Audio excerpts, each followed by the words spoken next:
Epopeja Gorozhopi shënon njërën prej ngjarjeve më të lavdishme të luftës së UÇK-s. Sot u përkujtua 26 vjetori operacionit Shigjeta, drejtim taktik numër 3 nga Brigada 128 e zonës operative të Pashtrikut.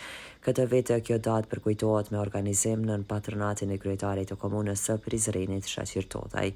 Kolonel Rushdi Saramati, komandanti i kësaj brigade, rikujton se para 26 vitesh më parë në Gorozhopin e rrethuar me malet e Pashtrikut nisi operacionin luftarak Shigjeta, drejtimi taktik numër 3. Kjo operacion luftarak kishte për qëllim rrëzimin e kufirit ndërshqiptar, i cili kontrollohej nga okupatori serb. Në përkujtim të kësaj ngjarje në Gorozhop, sot në emër të komunës së Prizrenit dhe kryetarit Totaj, ka përshëndetur ish luftëtarja kësaj epopeje tani drejtoresha e emergjencave Ramise Shala, e cila ka evokuar kujtimet të saj nga epopeja dhe lavdia kësaj epopeje.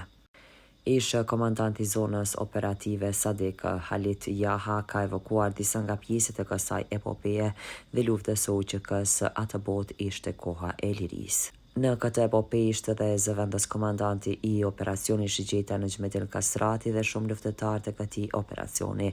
Në epopejën e Gorozhopit të vitit 1999 në altarin e lirisë ranë për të mos ushuar kur 16 dëshmor, kurse 10 të tjerë mbetën të plagosur duke volosur kështu me gjakun e tyre lirinë e Kosovës.